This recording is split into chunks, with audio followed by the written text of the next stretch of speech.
warahmatullahi wabarakatuh. Halo semuanya, ketemu lagi dengan saya Habibani Ramadan dengan NIM 250201101045 dari Prodi Manajemen. Kali ini aku akan membahas mengenai Pancasila sebagai sumber dari segala sumber hukum di Indonesia. Seperti yang telah kita semua ketahui bahwa Pancasila adalah sumber pembentukan hukum dan semua peraturan yang ada di Indonesia. Ini dikarenakan di dalam Pancasila mengandung nilai-nilai yang diambil langsung dari karakteristik bangsa Indonesia yang sudah ada sejak lama.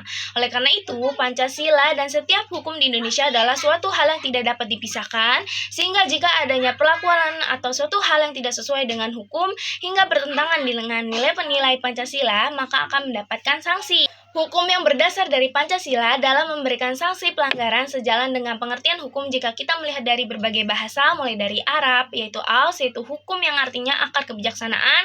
Menurut KBBI, dia menyatakan hukum itu aturan dari karakter masyarakat, hingga dalam bahasa Inggris yaitu basic norm, di mana hukum itu harus bersumber dari nilai asli masyarakatnya sendiri. Dan jika kita melihat dari para ahli, maka nilai Pancasila sesuai dengan pengertian hukum dari Van Apeldoorn, Utrecht, dan Satjipto Raharjo, di mana mereka melihat bahwa hukum itu bukan cuma aturan kaku, tapi diambil dari nilai kebiasaan, petunjuk hidup, dan jiwa dari masyarakat itu sendiri. Namun, di dalamnya terdapat perintah, larangan, dan sanksi yang tegas bagi yang melanggar. Adanya interaksi di dalam kehidupan bernegara, maka memungkinkan adanya konflik baik itu antar individu ataupun kelompok.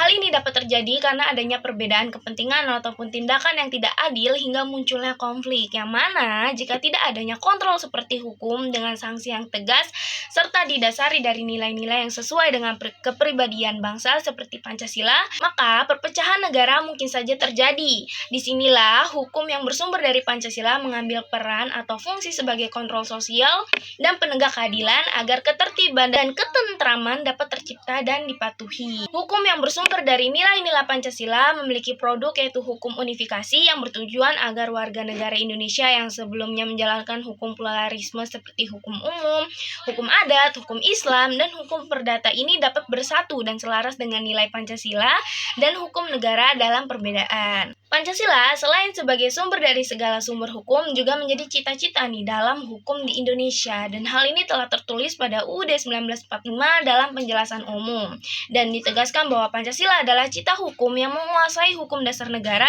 baik hukum dasar yang tertulis maupun tidak tertulis. Nah, karena posisi Pancasila di luar sistem norma hukum tapi masuk ke tata hukum, sehingga menurut pemikiran Hamid At-Tamimi, Pancasila dalam pelaksanaan sistem hukum hanya mengawasi pembentukan hukum dan memberikan amanat melalui nilai-nilai Pancasila sehingga produk hukum dan undang-undang selaras dan tidak bertentangan.